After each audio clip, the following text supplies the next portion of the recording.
Hi,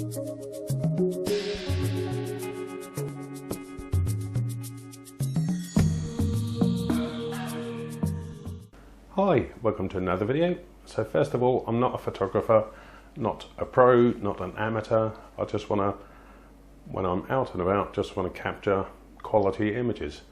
I upgraded from the Nikon D3100, which is 14 megapixel, to this Nikon D3200, which is 24 megapixel.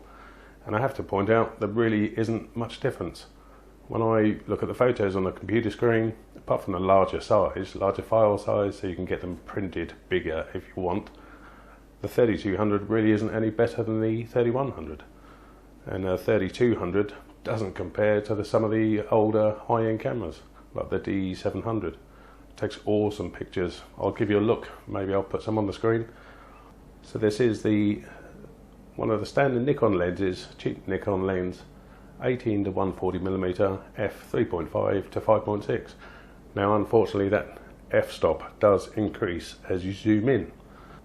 What I want to do today is demonstrate how to get a nice composition on a boring wine glass and a few ice cubes and a bit of cheap juice from Tesco's.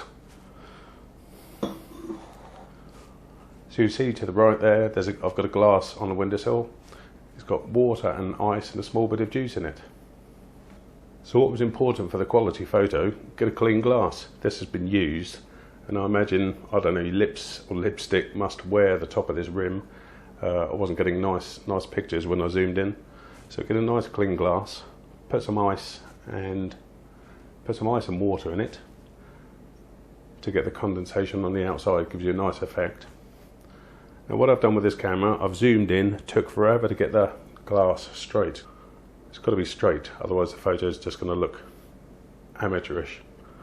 So get the camera straight, and so you don't get any camera shake or anything, I've been taking photos of this glass using the 10-second shutter release, so I don't disturb anything. As I say, it took forever to line it all up and manually focus. So I'm zoomed in to 140mm, that's f5.6, so the trees and everything in the back garden are slightly blurred. But I'll show you on the computer the results. But more importantly, put this picture into Adobe Photoshop, adjust the color tones, and you get really nice effect. That's obviously a close-up of the glass, and you can see the condensation on the outside. And with this camera zoomed into the glass, you can see the back garden sort of out of focus, becoming blurred.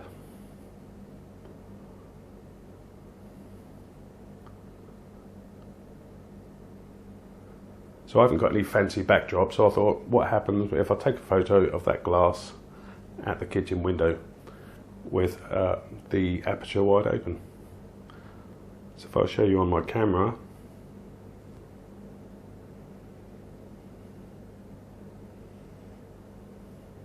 so I've set the camera to aperture priority, and with this lens 5.6 zoomed in is the lowest it will go.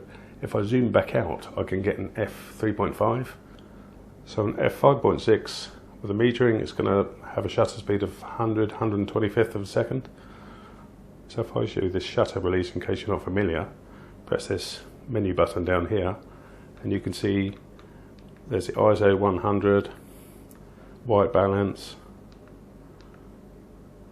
but this S for shutter release mode, press that, go down to 10 seconds. Now pressed OK, so now when I press the shutter, it's going to take 10 seconds to take the photo. So I'll do that now. Making sure you haven't moved the camera, just have a quick look through the viewfinder, make sure everything's still square and the glass is in focus. So if I press,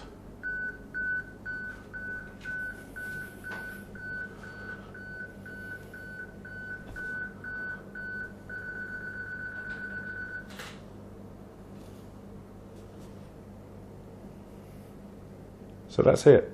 Cheap lens, cheap camera, relatively speaking.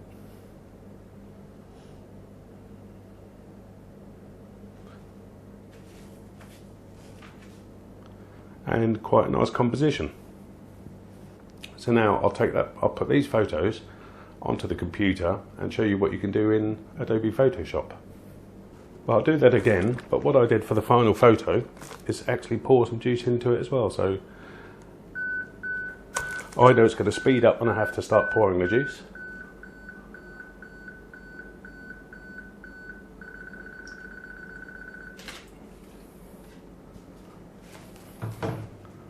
Now that's slightly overfilled now because I've been doing this a couple of times this morning. But right, let me put these photos on the computer and I'll show you what to do. Right, so we'll start off with the first picture. That's the empty glass. Setting up the focus and trying to get the glass level. Put some ice in it. Fill it with water. Taking care not to spill the water on the outside or around these edges. Let the condensation appear, and that's where I started pouring the juice. So this was the first attempt. And on the shutter release mode, you heard the beep beep beep, and it gets faster just before the shutter releases.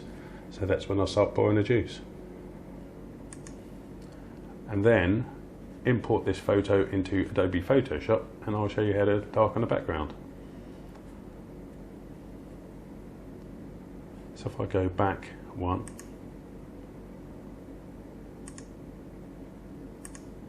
so we'll start with this image. So open with Adobe Photoshop Elements 9. You go up here to Enhance, Adjust Color, down to Adjust Color Curves, and you see the before and after. So if I move this out of the way as well, so you can see it happen on the large picture as well. So down here, adjust shadows.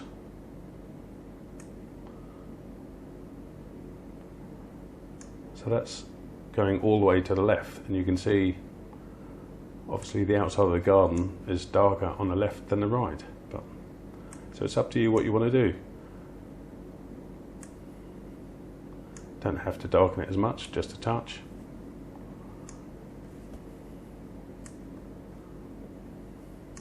So if I reset, do it again.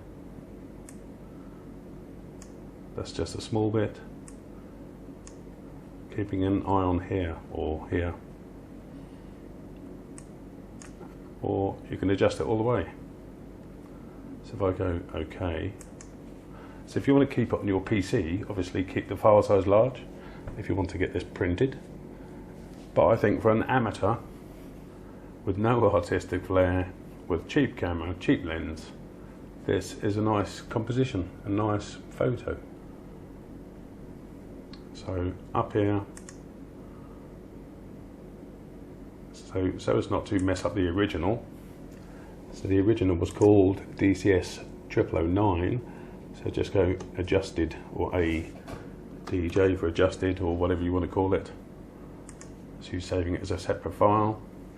If you want to get the image blown up or keep it high resolution on your computer, save the quality at maximum 12, which gives you 10.3 megabytes, which is actually huge. If you want to email it to someone, come down to something like 9.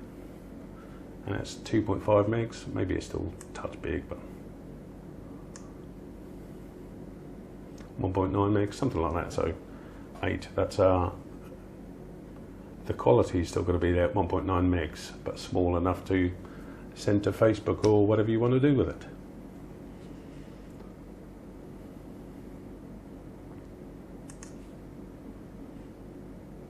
So if I close that, here's one I saved earlier. Exactly the same. So right click and set as desktop background. And there we are. So that's it. Put some thought into the composition of your photo. So even with these low-end cameras, low-end lenses, you can take nice photos. And to reiterate, the Nikon 3200 isn't any better than the Nikon 3100. Even though this is 24 megapixel and the Nikon 3100 was 14 megapixel. If you've got the Nikon 3100, stick to it, unless you're going to upgrade to the top end camera, something like the 7100 or one of the full frames.